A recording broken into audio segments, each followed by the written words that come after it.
All right. Well, good morning. Um, I'm going to be teaching on the anatomy and physiology of the crucifixion of Jesus Christ. And so we're going to uh, take the time that he was in Gethsemane, the Garden of Gethsemane, to the death on the cross, and look at it from a couple of different perspectives. Let me give you my sources here. Uh, to be honest, the probably the main source are the bottom two on the left. Answers in Genesis had a molecular geneticist, Georgia Purdom, and she gave a lecture on YouTube uh, regarding the same issue. And then there's an American Medical Association journal that had an article on the physical death of Jesus. That was published in 1986, but very, very interesting. So some of the pictures and some of the wording as well are pulled directly from that article. I also used Dr. Fruitenbaum's Yeshua, the Life of Messiah from a Jewish Perspective. 4 volumes, excellent set. And then on the bottom right, I used Dr. Fruitenbaum's The Book of Isaiah commentary. And then on the top right, I have a 2 volume set called The Death of the Messiah from Gethsemane to the Grave. And that has a lot of great details. I don't agree with everything in the book, but there are some details that are really cool. And so that's another source. And so let's start by looking at why even teach this. Um, the crucifixion is just a horrible thing. If you've ever watched the Passion, the Passion is there are times it's so intense that I find myself looking away, not able to watch. And so this is really a kind of a touchy subject, we'll say. But the idea behind this is some people, in fact, I had a woman ask me this when I was preparing my lesson, why are you going into the crucifixion? The Gospels don't cover it, therefore we don't need to know all the details. And I disagree with that. So um, the why for me is the gospel audience was already familiar with crucifixion. That happened on a regular basis, and so they were very familiar with it. However, that doesn't mean we don't need to cover it because it is covered in the Old Testament. There are details on scourging and crucifixion within specifically 2 books, but it's a lot more than that. So the 2 books that cover this in the most detail would be Psalm 22, 1 through 21, and then Isaiah 52, 13 through Isaiah 53, 12. And some of these passages, especially Isaiah 53, the Jews pretty much ignore that whole book of Isaiah and chapter 53. In fact, someone told me that those are taken out of their scriptures, their Old Testament or Hebrew Bible is missing Isaiah 53. Now, the thing to remember is Psalm 22 and Isaiah 52 and 53. They were written hundreds of years before crucifixion even existed. And so that's kind of neat to understand that. Now, where did crucifixion come from?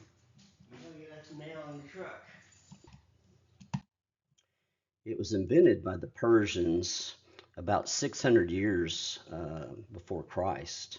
And so it's been around for a while, but the Romans took it and perfected it, we'll say.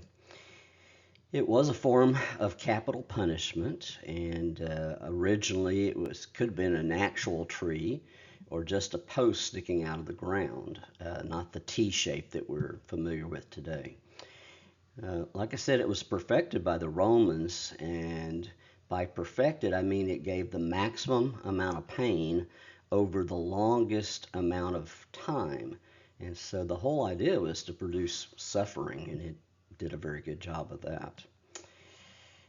Now, it's kind of interesting that the Romans wouldn't even use it on their own citizens. If you were a Roman citizen, it was considered too cruel to use on you. And so this was typically not used on their own citizens.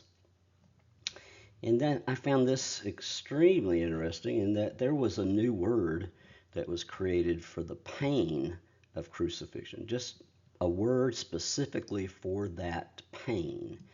And it is excruciating. That means pain, great agony, or torment. And in fact, if you take it and break it down, in Latin, the ex means out of or from, and cruciate actually means cross. So when you put it all together, you get from or out of the cross. And so there's pain, there's suffering, and over a maximum amount of time, and that's called excruciating. And then if we look at the location where Christ went through a lot of this, it's very interesting that the word Gethsemane, it means oil press. Now, in the Old Testament, oil many times is used to represent the Spirit of the Lord, okay, the Holy Spirit. And in Gethsemane, the Spirit of the Lord was crushed. You know, when they have an oil press, what they're doing is they're pressing these olives to get the oil out. And so, if we make a parallel with that, then we say that the Spirit of the Lord was being crushed in Gethsemane, there in that garden. And there's a couple of things we could go into. You could compare the Garden of Eden with the Garden of Gethsemane. Uh, we saw that the sin problem began in one, and the sin problem was taken care of in the other. And I noticed this, so I wanted to bring it out. But the common position for praying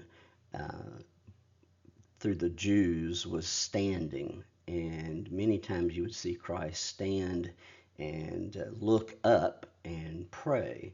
And here at Gethsemane, in just a few minutes, we'll see that the intensity of what was coming caused the Lord to go down to his knees and then go all the way, to his face, to the ground as well. And so this was not common. This is driven by the intensity of what he knew was coming.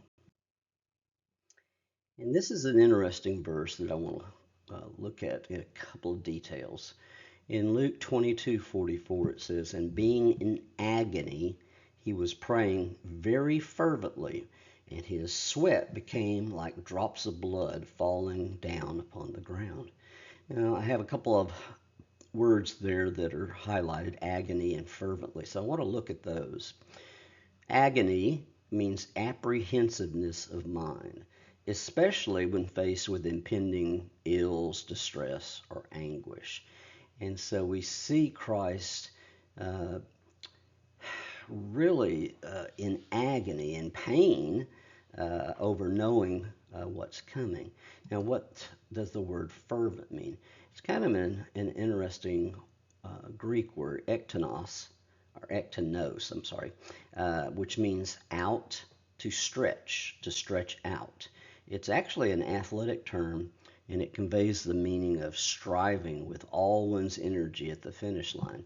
You've seen pictures where an athlete is running as fast as they can to finish the race, and at the very end, they're stretching out, they're striving, they're putting all one's energy into that stretch at the finish line. And so it's a picture of a runner who's moving at maximum speed, at maximum output. Their muscles are stretched and straining to the limit. And that's what we see Christ doing here. He's praying fervently. He's stretching out to the limit in this intensity of prayer that's going on. Now notice the part that I have highlighted here. His sweat became like drops of blood. This is actually called, it's a condition, it's called hematidrosis. and it means bloody sweat. And it is a pretty rare disorder that many people have. It was not unique to Jesus. This has happened to other people and so forth. But the cause of it is extreme stress. And so we know what Jesus was going through in that situation was extremely stressful. Now, what technically happens is you have capillaries underneath the skin that rupture, and then that blood it leaks into your sweat glands, and so when you actually sweat, you're sweating a reddish colored sweat, and it falls to the ground if you sweat enough. And so, why did Jesus have this rare bleeding disorder? You know, this is kind of interesting, but when you think about it, Jesus had to endure uh, suffering for everyone's sins. And so I think that he had to suffer more than any human has ever suffered in order to pull this off. And so, as far as why, I think it was because this would add to the suffering. His skin, with this, um, what do you call it, this condition, his skin would be especially tender, more tender than normal. Also, it causes chills. And so the temperature outside, according to weather experts in this part of the world, Jerusalem, at night it would get down to 45 degrees. And so you've got him out here praying, he's sweating, um, his skin becomes really tender, and he's got the chills. And so you combine all that together, and he's already in a sensitive condition. And I did this just to show you. You can see the sweat gland that I'm showing there off to the right. It's highlighted in pink. And you also will see those capillaries that are coming up right beside it. And if those capillaries rupture, then the blood leaks into these sweat glands. And so you sweat blood. It's very interesting, but it's good to know that there is a reason that he did sweat blood, and we know why because of the stress that was caused by the situation he's in. Now, this is kind of interesting as well. Judas is the one, obviously, who identified Jesus in the garden, but he did that by a kiss. Literally, when you read the Greek, it says kissed him much. Now, the kiss was a show of respect. It was very sacred to the Jews in the way that you addressed a person. You were addressing that person as a rabbi, one of esteem. But Judas kind of did something that he shouldn't have done. He kissed Jesus many times, and that actually was not good. That profaned something that was very sacred to the Jews. And so this was not a good thing the way he did this, the way he identified Christ. So Jesus was arrested. It was about midnight. There were actually three groups that showed up to arrest him. Okay, so you got one man, you got 11 disciples around him. Jesus had a certain place in Gethsemane that he met with the disciples to pray or to talk or whatever the case may be. But Judas knew this place, and so he knew exactly where Jesus was. So he took these three groups of people with him. Now, when we look at the size of this group, it's kind of amazing. We have a Roman cohort, which could have been anywhere from 400 to 600 men, okay, Roman soldiers. We also had the temple police, the Jewish temple police. Not exactly sure how many there could have been. What I've read is somewhere around 50, possibly. And then the third group is the members of the Sanhedrin, which could have been up to 70 men.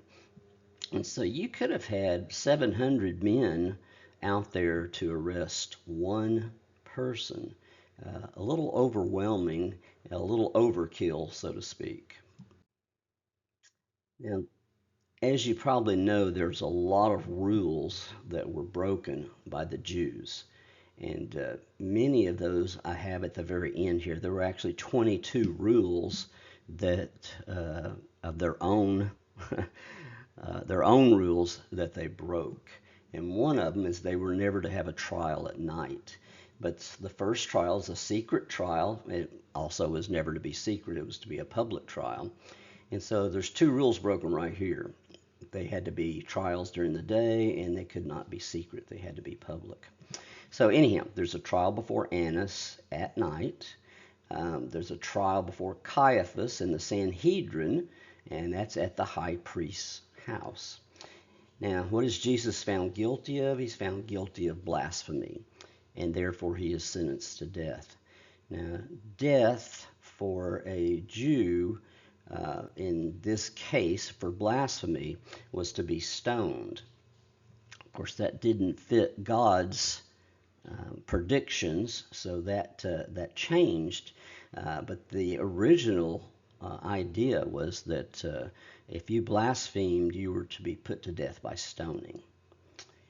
And Matthew gives us some details here. It says, "Then they spat in his face, beat him with their fists, and others slapped him." So at the first trial here, we're already getting some intensity in the way they treated him. Um, to do these three things as a Jew was especially heinous. In fact, these three things would be a hefty fine under Jewish law. So their own law told them not to do these things, to spit in someone's face, to beat them with their fists, or to slap them with the open hand. And it was a indignity under Jewish law and a very hefty fine for doing that. Now, before we get too much farther, I want to look at Jesus' physical and mental condition. You know, we see what he's gone through up to this point. What would he be thinking maybe? What would he be feeling? And so that's the question I'm asking here.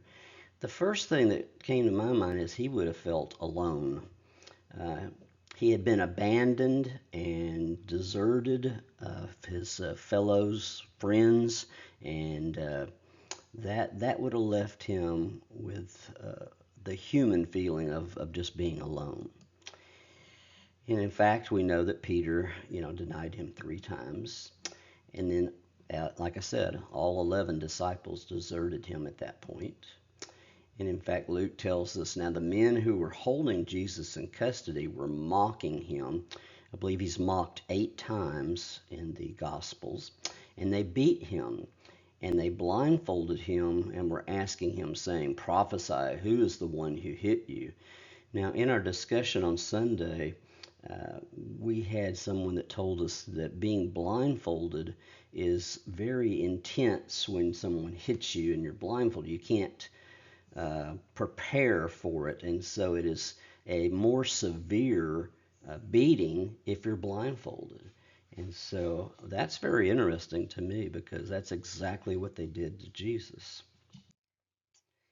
So Jesus needed to gain, I'm sorry, the Jews needed to gain permission in order to practice capital punishment. They had to get permission from the Romans. Therefore, they go before Pilate. And this was very early in the morning.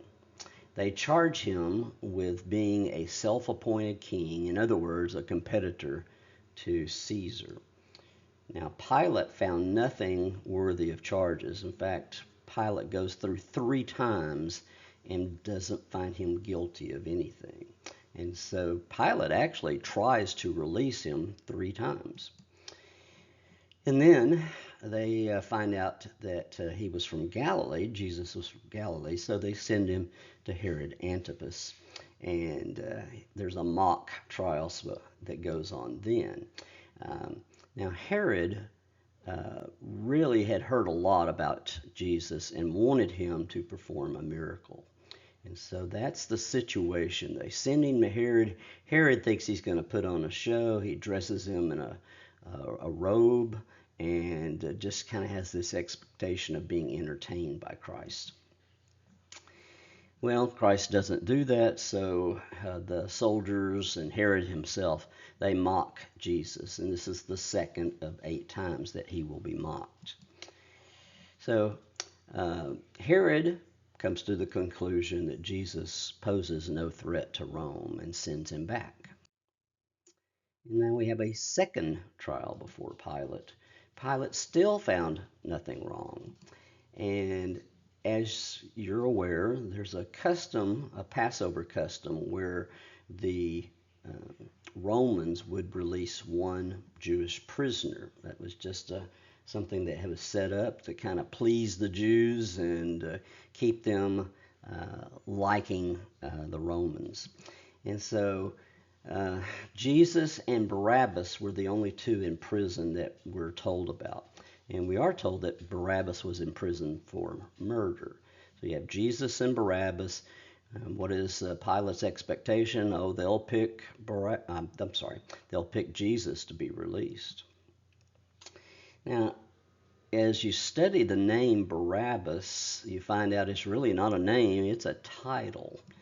And in Aramaic, the bar means son of, and of course, you know, Abba means father. And so Bar Abbas is very interesting. You put those together and you get something that's said of Christ. But let's look at this even deeper. The Gospels don't tell us his name, they tell us that title. But there are other sources that reveal that his name was most likely Jesus. Jesus was a very common name in the first century. And so at that point, if we put it all together, we have Barabbas, the title, and the name put together would be this Jesus, the Son of the Father. And of course, that's something that was said of Christ. And so you have two Jesuses that could be released in this Passover custom. Jesus, the Son of God, and then you have Jesus, the Son of the Father. Very interesting. Now, Pilate assumed that the Jews would ask for Jesus' release and not Barabbas. But of course, the Sanhedrin and the Jewish religious leaders pretty much got the crowd on their side, and that was not going to happen. But it is interesting that Pilate's wife, her name was Claudia Procula, warned him not to get involved. She had a dream and some different things take place, but so she's warning him. Now, what's interesting to me is the church tradition, going way, way back, to the first century, says that she later became a believer. I hope that's true. But that would be kind of neat. So Pilate attempts for the third time, as I said earlier, the third time to free Jesus by scourging him. And we see that in John 19, verse 1. Pilate then took Jesus and scourged him. Now, after the Jewish and the Roman trials, what would now be Jesus' physical and mental condition? Well, if we look at this from the time that they took Jesus, which was been around 9 p.m. on Thursday, and now we're at 9 a.m. on Friday, 12 hours would have passed. During those 12 hours, he would have had great emotional stress, and we see that through the sweating of blood. And so the skin, as we said earlier, would have been sensitive. It was cold outside. He would have had chills, not in a good place physically. Mentally, he would have still been experiencing loneliness because he was abandoned. Physically, he had been beaten and mocked. And, think about this. He hadn't had any sleep, so it would have been a traumatic, sleepless night. The Bible mentions no food or water, and so for those 12 hours, no sleep and no food or water. And going to all these trials, he would have walked more than 2.5 miles. Now, let's move into the scourging. What do we know about scourging? Or some Bibles say flogging. In every Roman execution, this was always something that was done just prior to execution. So if you got the death penalty, every person that got the death penalty would be scourged or flogged. Now, the instrument itself is called a flagrum, but it's a short whip, not real long, and it's got several leather straps, that come from it. Now, the bad part is you have iron balls that are tied into these tongs, and some of these iron balls had sharp pieces of either bone or glass. Some of them had jagged little points on them, and they were tied at intervals along those straps, as I said earlier. Now, the skin of the victim would be torn away by these little points, and so the iron balls would bruise, and the ones with the sharp pieces, they would actually stick into the skin, and so when they pulled the whip out, it would actually tear the skin off the body, exposing all the way down to muscle. Here is a picture there of what that might have looked like. You can see how these little points are within each of these metal pieces. And so again, these were weaved into it, and so when you were whipped with it, they would stick into your back, and then when they would pull it out, it would yank the skin off and expose the muscle of that person. Horrible, horrible. The person was stripped of all clothes. I know we see pictures where Jesus has a loincloth, thank goodness, but that is not true of what happened back in that time period. They were stripped of all clothes, and of course, for any man, and I think Jewish men probably more, but that would be such a humiliation to see that and to go through that. Excuse me. Anyhow, his hands would have been tied or kind of like handcuffed to a post that stuck out of the ground, a very large post that they would wrap the person around. I'll show you a picture in a second. The scourging, of course, focused mainly on the back, but it also went down the body to the buttocks and the legs, the back of the legs. Now, some experts say the front of the body was also scourged, but that's not what we see historically. And plus, they wanted to stay away from any body parts, that could actually kill them. That was not the purpose of the scourging. It wasn't to kill them. It was just to put them in pain and suffering. And so, yeah, they did not want to damage any vital organs. Like I said, was not meant to kill the victim, just to produce the maximum amount of suffering. Now, there were times that they got a little wild and maybe missed the back and hit the back of the head, which would have wrapped around into the face. And so the face would have been torn up as well. And we see that probably in what happens with Jesus, because later on it says, you wouldn't recognize Jesus at this point in time. And so there were two soldiers, one on each side, and they would alternate as they delivered these. Now, many people that I have read say that they were limited to 39. Well, that's by Jewish law. For Romans, there was no limit, and so we don't know how many times this beating took place or the blows took place, but it was much more than 39, I'm sure.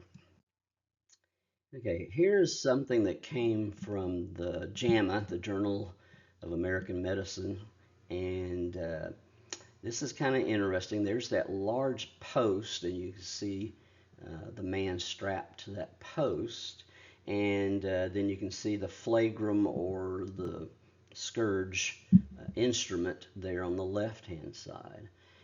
And then on the right-hand side, of course, you can see the direction. Since the person is, almost on their knees on this post, to their knees, you can see that they would have gone down the back and the legs and so forth.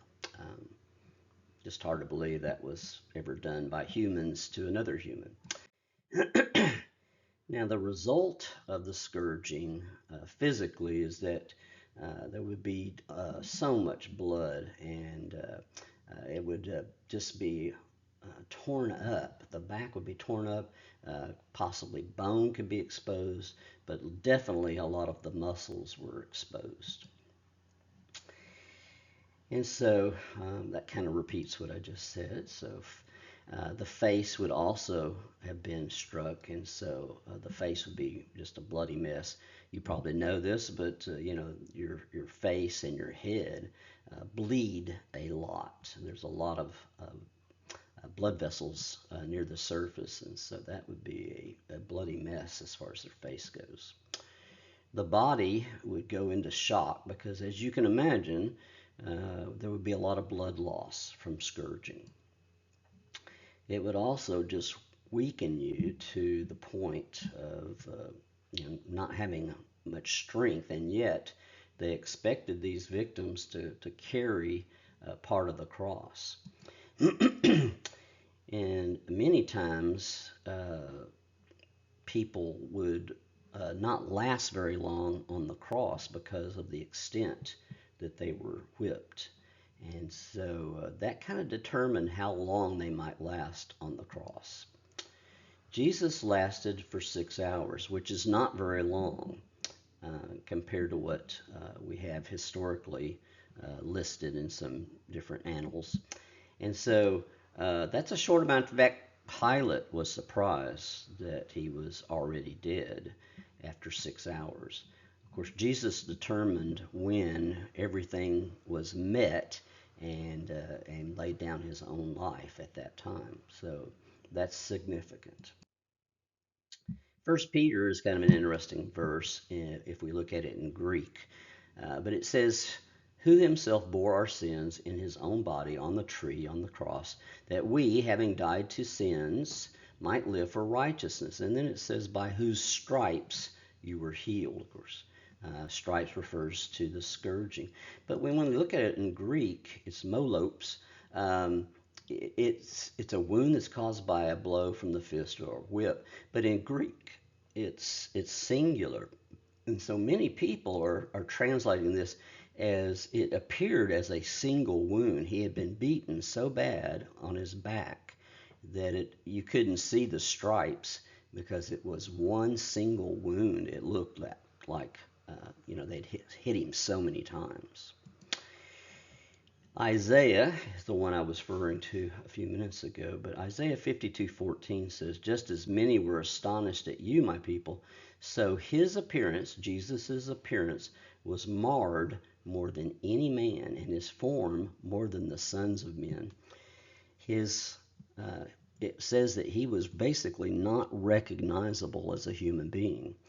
And if you look at the Passion, there were times when Jesus, at least on that movie, his face, his eyes were swollen shut, his lips were huge from the beating, blood covered his face. I mean, you couldn't recognize that was a human face. Or, it's just incredible.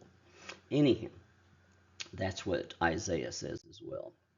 Now, at this time, they also, after Jesus was beat, they put a scarlet robe and a crown of thorns on him.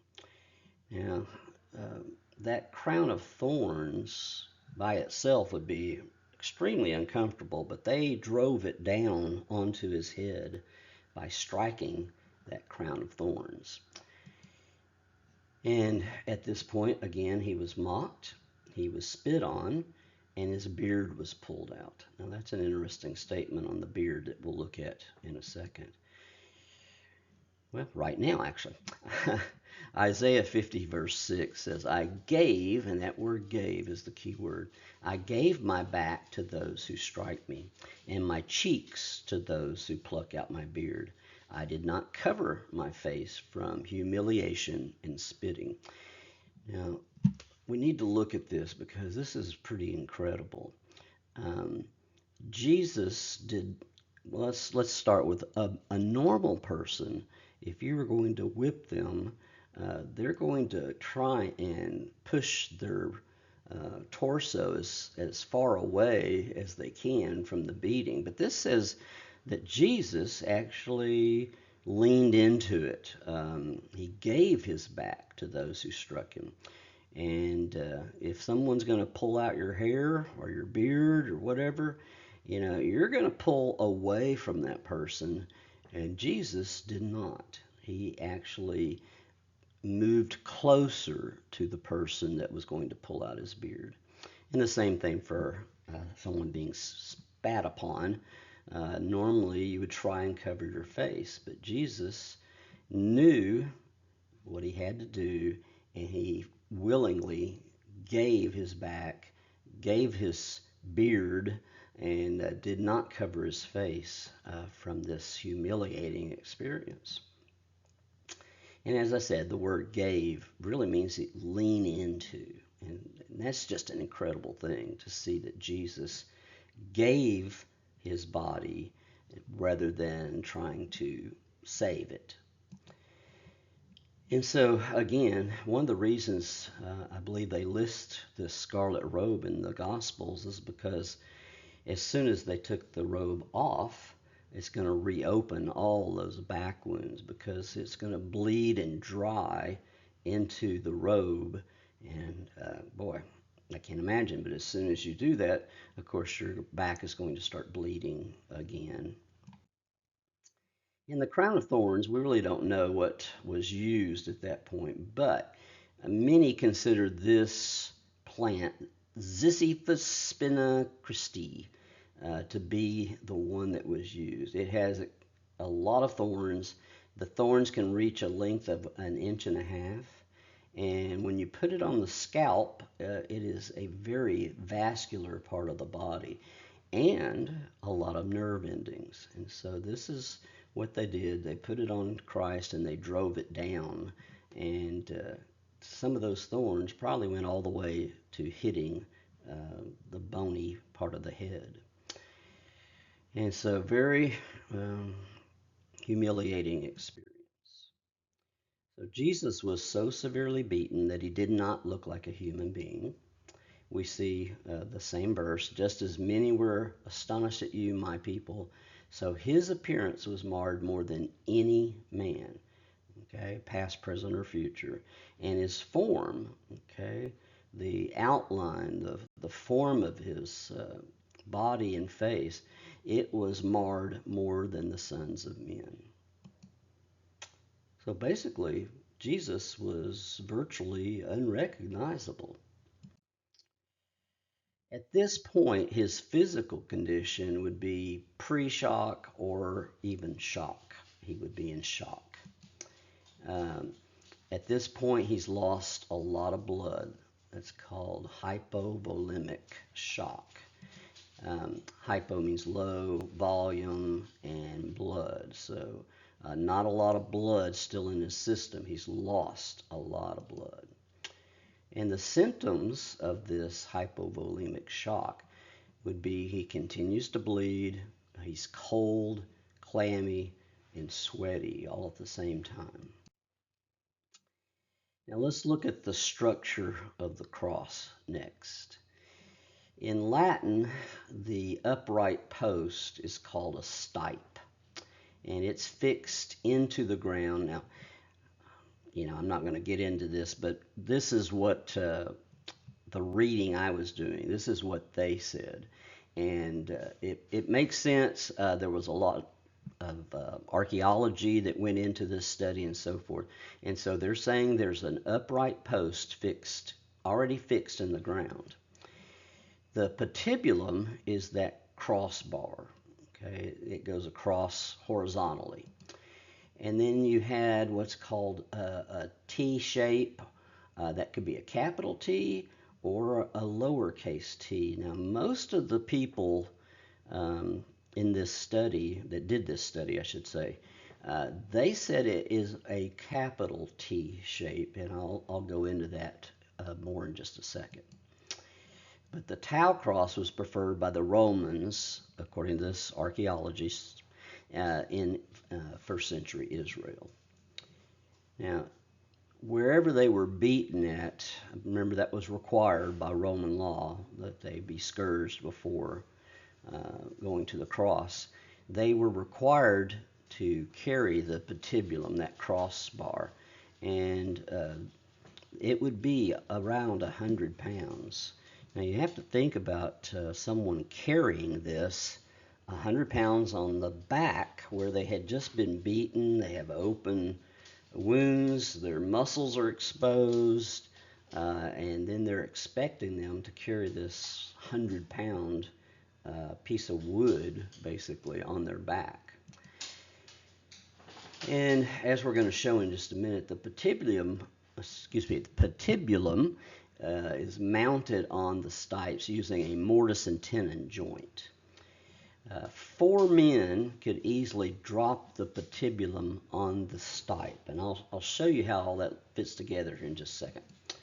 But this, to prolong the death, they kind of put a little seat, which is called a sedile or sedulum, just below the buttocks.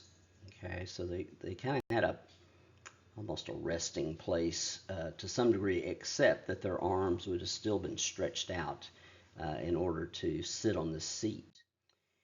Okay, so let's look at the middle piece first here. You see that crossbar, that patibulum that goes across. It's a capital T shape. About halfway down, you see this sedile, and then it's all placed on the stipe, which is the vertical member there. And then you can see, I don't believe they were tied to the patibulum, but they would place it on their back.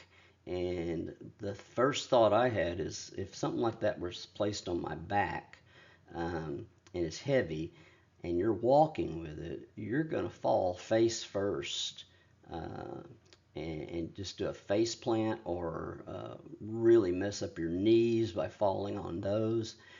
That would have been extremely difficult. And the first question people ask me is, well, if it's a capital T shape, what about the title or titleist that they put on there? And you can see in the bottom right hand corner how that would have worked. The person is in a Y shape, not a T shape. So the person's hanging well below the patibulum, that cross beam there. So Jesus, had to carry that patibulum for a short time. Remember, he would have been weak from all the blood loss. It would have been extremely sensitive. This is not a piece of wood that's sanded down to make it easy to carry. And he was so weakened that he could not carry it very far. And so they pulled a person from the crowd, Simon of Cyrene, and he carried it.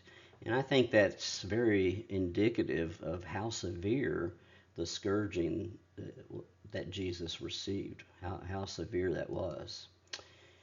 At that point, they offer Jesus wine mixed with gall.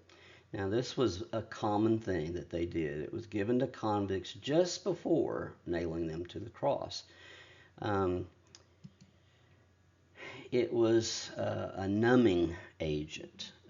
So they would give this gall, and the person would take that in, and it would cause them kind of to be lightheaded. It might even make them pass out.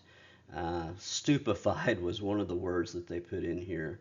And so did Jesus take this? No. Jesus tasted it, realized what it was, and he refused. And so I think the reason behind that is he wanted full control of his senses. He had a battle that he's fixing to fight, even on the cross. And he had to be strong, he had to have his senses, and he had to be fully focused in order to accomplish that. In Mark, we have something that was talked about in Psalm 22, and it's listed here in Mark 15:24. It says, "And they crucified him and divided up his garments among themselves, casting lots for them to decide what each man should take." Now, this is pretty common. Psalm 22 said, "They divide my garments among them, and for my clothing they cast lots." And so this was predicted well before this was even thought of. And so the clothing being divided was a Roman procedure. It didn't cast lots for that. What they cast lots for is different. So Jesus had his clothing divided up, and they were going to give one to each person that was there at that point. But when they took the clothing, they noticed that Jesus had a coat that was expensive, and it was normally worn by upper class people. And so this coat was too valuable to tear, and so that's why they cast lots for that. Um, and so that's what I'm saying is the casting of lots was not common. The dividing of the garments was common. So specifically, they would not have cast lots if they had not come to this expensive robe that Jesus had. And so the dividing of my garments, that's common. But casting lots for that one piece of cloth or robe was not common. Now, how did he get that? Well, as you read the Gospels through, you'll notice that wealthy women were part of his following, and it's believed that they helped finance his ministry. One of them probably gave him this particular coat that was of value. And then let's look at the crucifixion timing. In Mark 15:25, it says it was the third hour when they crucified him. Now, the third hour, basically, the day starts at 6 in the morning for a Jewish person. And this says the third hour, so that would be 9 o'clock. Okay, so at 9 o'clock in the morning, the Roman soldiers began the crucifixion process on Jesus. Now, what makes 9 o'clock significant? Well, that's the timing when the priest offered up the special Passover sacrifice. So at the same time the priests are offering up the sacrifice, Jesus Christ is being offered up as a sacrifice. Very interesting. Okay?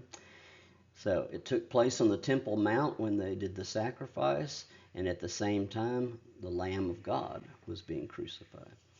I just love the way God puts these things, in the timing that He does, and it's just really incredible. Anyhow, let's look at the hands and what happens there. The iron spikes are 5 to 7 inches long. And it's been said that it could have been through the palms or the wrists.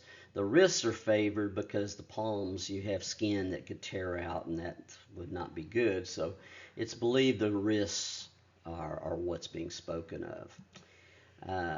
Now, when they drive this nail in between the two bones, it hits what's called the median nerve, and it crushes it. And anytime you have nerve damage like that, where it's being crushed, that is excruciating pain, literally. It would be like hitting your funny bone. It's that radiating pain, except it'd be a lot more severe.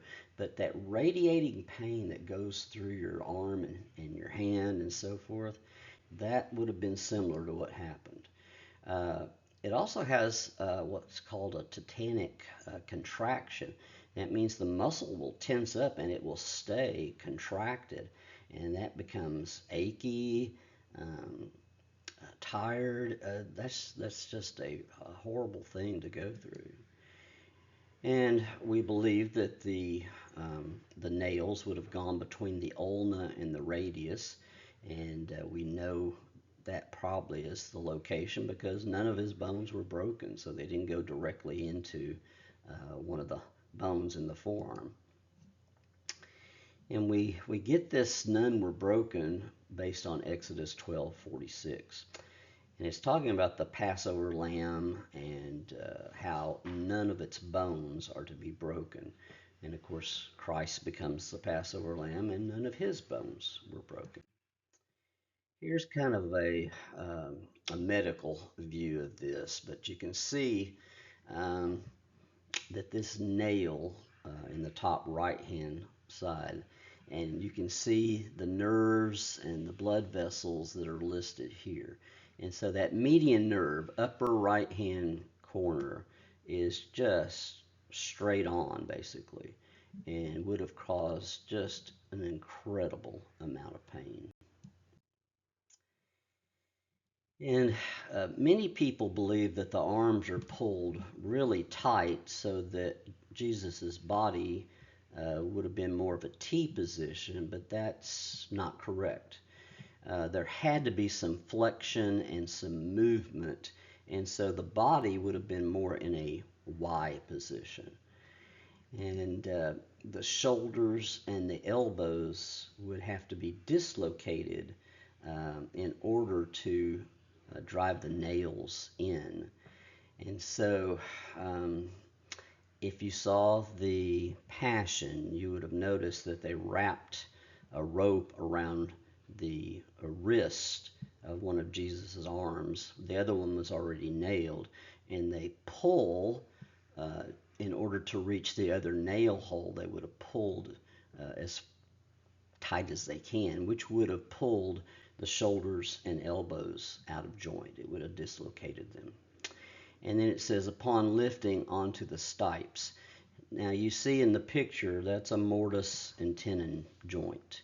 And so they would have lifted up the patibulum, the cross beam, and that would have slid on to this tenon that's sticking out here. So that would slide down, and the person would be hung in that T position at that point. Now, we know that his joints would have been dislocated because of Psalm 22:14. I am poured out like water, and all my bones are out of joint. And then he goes and talks about my heart is like wax, it is melted within me. Very interesting, but I think that part about all the joints being, all the bones being out of joints is reflected in how they would have attached Jesus to the cross. Now, when we get to the feet and the ankles, there's a little controversy on this. Um, it could have gone through the feet, it could have gone through the ankles. Now, either way, it's going to damage another nerve, the peroneal nerve. And again, extreme radiating pain. Now, they would have pulled the feet up a little higher than they would hang in order for the knees to be flexed, and then they would rotate the knees one direction horizontally. And that gave the person a little bit of a push up, so to speak. And we'll talk about that in just a second. But again, if they nailed the feet or the ankles, either way, none of the bones would be broken. And based on a recent find, archaeological find, a rare crucifixion victim in Jerusalem in the first century, it shows that the ankles were nailed into the side of the stipe. Okay. So if you look at the picture on the right-hand side, look at his feet and ankles. They're outside of the stipe itself, and they're nailed through the ankle area into the stipe going sideways. And so that's what's believed to be the case based on what was found at that point in time on this archaeological dig. Now notice the body is more of a Y shape here because the arms go way down. So there is room for the title that is nailed up there without any issues. Also notice that this one they're showing would have been a mortise and tenon joint, where this would have been lifted up and then slid down on it. And I don't know who came up with the design here, whether it was done for the movie or they had some kind of finding, but I think this is very interesting that you have a little stand where these men could stand up and put that uh, on the mortise and tenon joint there. And then on the left-hand side, we have the medical diagram, and you see the placement of the nail on the foot looking down is between the second and the third bone. Now, a title or titleist hung above Jesus's head, and we know that that could happen because of the Y shape of the body and so forth. But in Matthew 27, verse 37, it says, "And above him, above his head, they put up the charge against him." So this is what he was charged with. "This is Jesus, the King of the Jews." Now again, Jesus was mocked and taunted by those that were passing by. You have to realize the time of this was Passover. And so Passover was a required um, it was a required area where people had to come to Jerusalem to celebrate. And so people from all over the world at that time would make the trek to Jerusalem to celebrate the Passover. It was required for all males, Jewish males, to do this. And so Jesus hanging there on the cross would have been harassed by all of these people that are walking by. Now, it didn't for Jesus, but it could take up to 3 or maybe even 4 days to die, depending on the severity of the scourging. Jesus, it took 6 hours. It was from 9 a.m. to 3 p.m. Now, the first 3 hours that he was on the cross and all these people were walking by and so forth, that would be the wrath of man that he suffered. But the second 3 hours, that would have been from noon to 3 o'clock, he suffered the wrath of God. And if you remember correctly, during those last 3 hours, the earth became dark. And so it was like nighttime. So in Luke 23, verse 44, it says, "It was now about the 6th hour, and darkness fell over the whole land until the 9th hour." That would have been from 12 noon to 3 o'clock. And so there are actually several other locations that had historians that said that they also had this darkness that fell over. So this darkness was not just a local darkness, it was over the whole land. So very interesting that we have some verification from others on this. Now, why did it get dark? That's one thing that's kind of interesting, but we need to figure that out. Why was there darkness during the brightest time of the day, which is noon to 3 o'clock? And there are Old Testament examples of this darkness as well that came upon the earth. But let's look at this. During these hours, God was carrying out his judgment against human sin. This is actually the time that Jesus was referring to when he said, asked if the cup, that he would not have to drink that cup. And that is what he's referring to, is this last 3 hours on the cross. The darkness, I think the purpose of it was to hide the agony of the Son of God. It was just not meant for human eyes to look upon what Jesus was going through when he was suffering uh, a distance between himself and his Father. Okay, there was separation there, and that was something that Christ had never experienced before. So from noon to 3, which is normally the brightest time of the day, it became dark.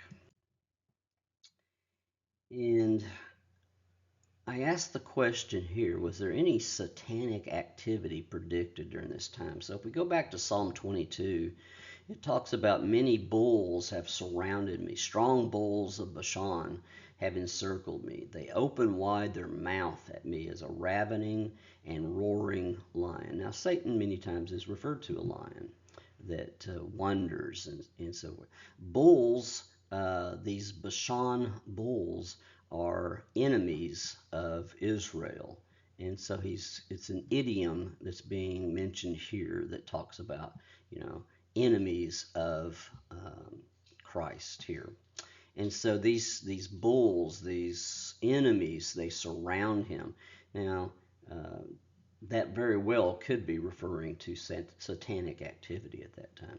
Same thing for dogs. For dogs have surrounded me. A band of evildoers has encompassed me. They pierced my hands and my feet. Now you know that satanic activity would have been strong during this time period, but these are just examples that are given in Psalm 22. Okay, now we need to talk about asphyxiation and suffocation. And because as you're hanging on the cross, it's not blood loss that kills you. Um, it's not the pain that you're going through that, finally kills you. It has to do with a breathing problem. And so when you are crucified, it creates a problem with being able to exhale. You can take a breath in, but you cannot take a breath out. You cannot breathe out because of the way your arms are extended. And so your breathing muscles become fixed in a inhalation state. And it's not passive exhalation. It's you have to work at it. It's active. You have to force yourself to exhale. And so every time you want to exhale a breath, you have to take the weight off of the body. And you do that by pulling with your hands and pushing with your feet, which of course have nails in them. And so you're rotating around these nails extremely hard to get a breath, to exhale a breath. And so if you'll pay kind of attention here, you can see how they twist at the hips and knees go out one direction. And when you do that, you again notice the hands, and it's got little arrows above it. It's showing how you must twist in order to inhale. You have to twist your torso and rotate your hands. And then on the right hand side, we're talking about exhaling. And so again, you rotate your hands the opposite direction and you try and pull your knees the opposite direction of what you have in the left hand side. And so it is an active motion to just exhale. Very, very hard, very, very difficult. And so there's a little flex at the elbows based upon the way you're hanging there. And in order to do those things like breathing, you have to rotate your wrists around those spikes. I cannot even imagine. Of course, by rotating, you are causing severe pain in your arms and your wrists, and your back is being scraped against the back of the cross. Um, which again, it's not sanded down. This is a very rough piece of wood. Again, when you push with your feet and ankles, very, very severe pain. Your breathing would have to be shallow because you could not breathe without forcing your hands and your feet and knees to rotate. So it wouldn't take too long before portions of your lungs would actually collapse. Okay, so you can't get a good breath to begin with. Now, if you look at these things that Jesus said while on the cross, most of them are very short phrases. And so he doesn't give a paragraph, he gives a phrase. But he managed to say 7 things on the cross. Now, other aspects to be aware of what Jesus was going through is these muscles would cramp up due to a lack of oxygen. And muscles have to have oxygen in order to relax. And so these muscles are spasming, they're locking up. Again, just an unimaginable thing. You would have what's called respiratory acidosis, which means that carbon dioxide is going to build up in your blood. Your heart rate would try and increase to compensate for the lack of blood. You would become dehydrated because he hadn't had anything to drink that we're aware of. And so your blood becomes thicker. And you notice at one point, Jesus says, I am thirsty. And he was given wine vinegar on a stick. Now, if you think back to some other examples, when you had the rich man and Lazarus in Luke 16, a great story, but anyhow, they're separated by a chasm, and the rich man says, I'm thirsty. If you could just dip your finger and just give me a drip of water, that would help. And so we see that the wrath of God actually produced thirst in the rich man. And so here we see that Christ also is thirsty and is experiencing the wrath of God. So his last two statements, I think that's another reason he took a drink of this wine vinegar.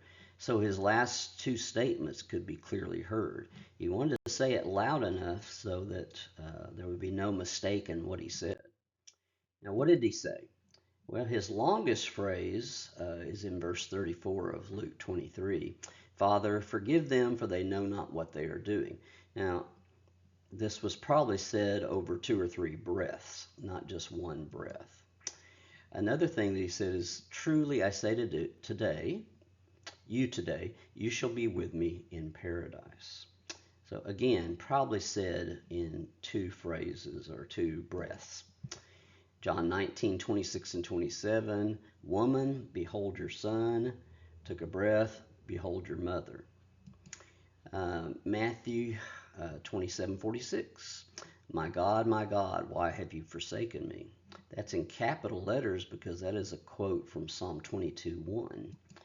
Number 5, I am thirsty. You can see how as things progress, it's starting to get a little shorter. The 6th thing he said is, it is finished. Now, in Greek, that is one word. You may have heard of it. It's tetelestai. And so one word is said in that verse. And then the 7th thing is, Father, into your hands I commit my spirit. And so this is the 2 things I think there at the end needed to be said loud enough. It is finished, and then he also says, into your hands I commit my spirit. Okay, so let's continue to look at what's going on with Jesus's body here. He would be in shock, and the blood would be sent to the brain. The heart and other organs are beginning to die. He would have what's called myocardial infarction, and that leads to cardiac arrhythmias. There would be increased fluid production in the pericardial, and that's around the heart and around the lungs. And so built up fluid. Now I have an asterisk next to that because, as you remember, when the sword was stuck into Jesus's side, blood and water came out. And so you can see there was an increase in fluid production in that exact area, in the heart and lung area. He would have had pulmonary edema, fluid in the lungs. It is thought that he could have had a heart attack while up there, or his heart would have ruptured. Remember earlier, it says, my heart is like wax, it is melted within me. And that would be similar to a cardiac rupture. All of these probably contributed to his death, all of them, okay? But he picked his own time. Some people say he died of a broken heart. I think that's reading into it, but that's okay. Luke 20 to 23:46 says, "And when Jesus had cried out with a loud voice, he said, Father, into your hands I commit or dismiss my spirit. Having said this, he breathed his last." So, what I'm trying to stress with this verse is Jesus chose the moment of his death, and he dismissed his spirit from his own body. Pretty cool. Now, normally a man's head falls after he dies. However, Jesus did it a little different. Jesus put his head down and then said the words in verse 46, dismissing his spirit. And so, interesting that Christ would do it kind of an opposite way. It says, and bowing his head, he gave up his spirit. So, a little backwards, which I kind of expect. So, let's look at it again. He spent 6 hours on the cross. The Jews asked Pilate to break these three the person's legs to speed up their death because it was a Jewish holiday. And of course, they didn't have to break Jesus's legs. Because he was obviously dead. Now, why did they break their legs? It's to speed up the death, but what that does is it means they can't take a breath or they can't exhale because they can't push. They have nothing to push on since their legs are broken, so they hang there and asphyxiate. Yeah, not having any broken bones, of course, that fulfilled the prophecy regarding the Passover lamb. Now, even though they didn't break the legs, they did want to verify or confirm that Jesus was dead. And so they pushed a spear up through his side. And it says here, because Jesus died on the day of preparation, he had to be buried before the Sabbath began, which was at sundown. And so there was kind of a rush to get all that taken care of. Now here in the pinkish color, I tried to put what I thought would be the sword. I'm sorry, the spear that was driven up into this area of his heart. And so you can see it from different perspectives here. Um, so it just you can see how he drove it pretty far into the area of the lung and the heart. So one of the soldiers pierced his side with a spear, and immediately blood and water came out. Now, if you remember right, John is our author here of the verse I just read. And remember, John was an eyewitness to all these things. And so John saw blood and water. He was an eyewitness and can verify what he saw.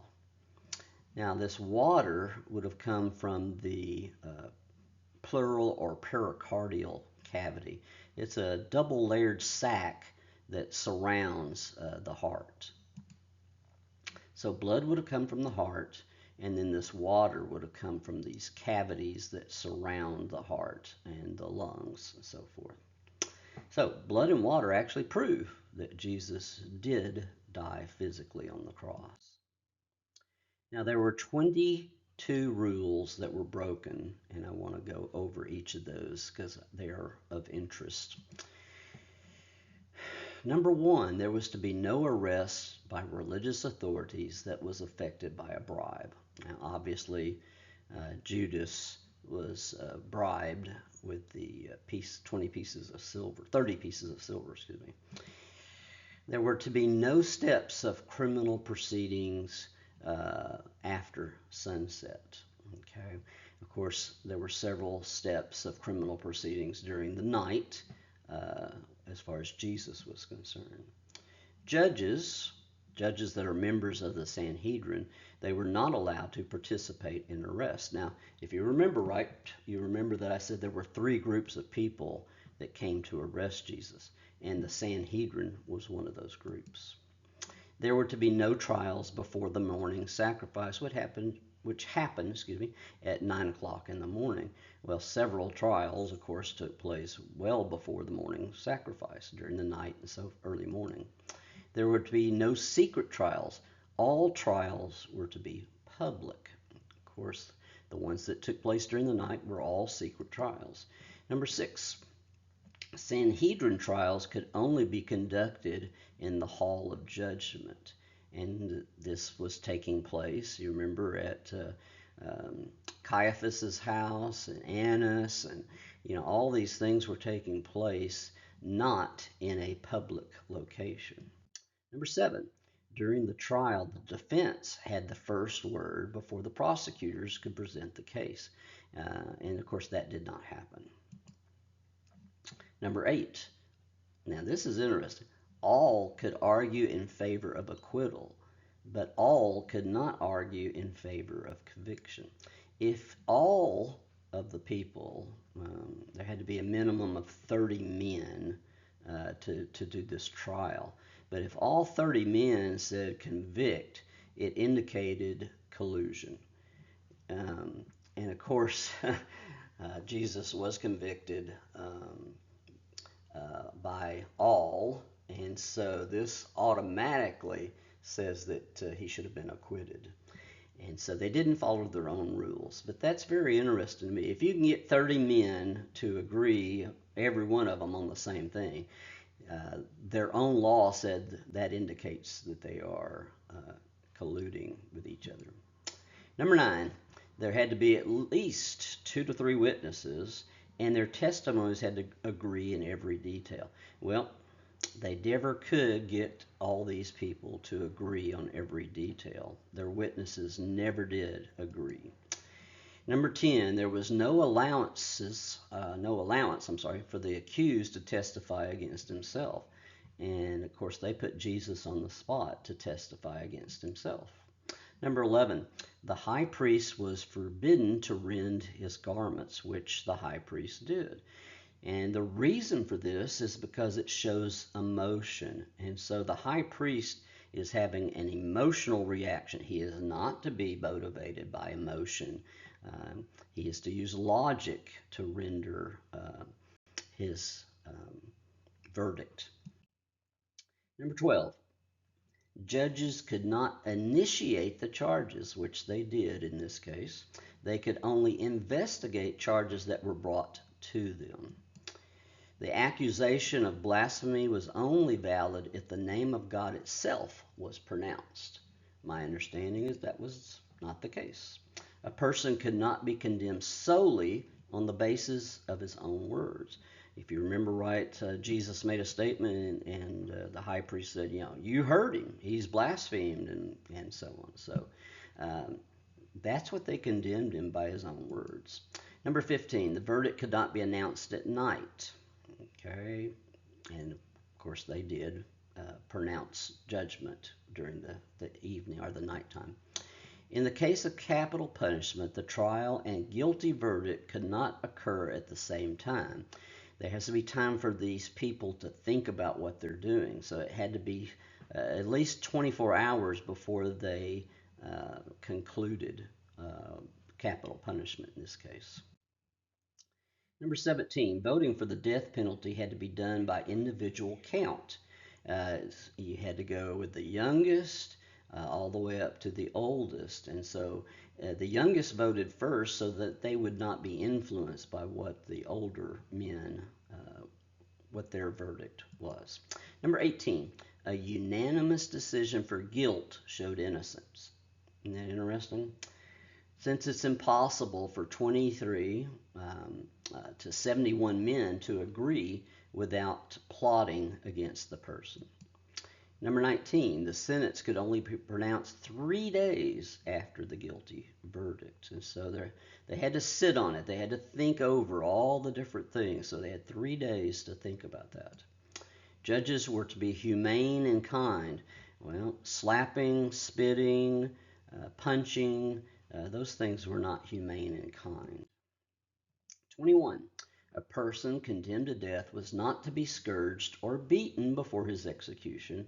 Of course, Jesus had both of those things take place.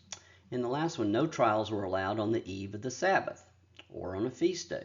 So these 22 rules were violated either during the arrest or the trial of Jesus. I find that very interesting.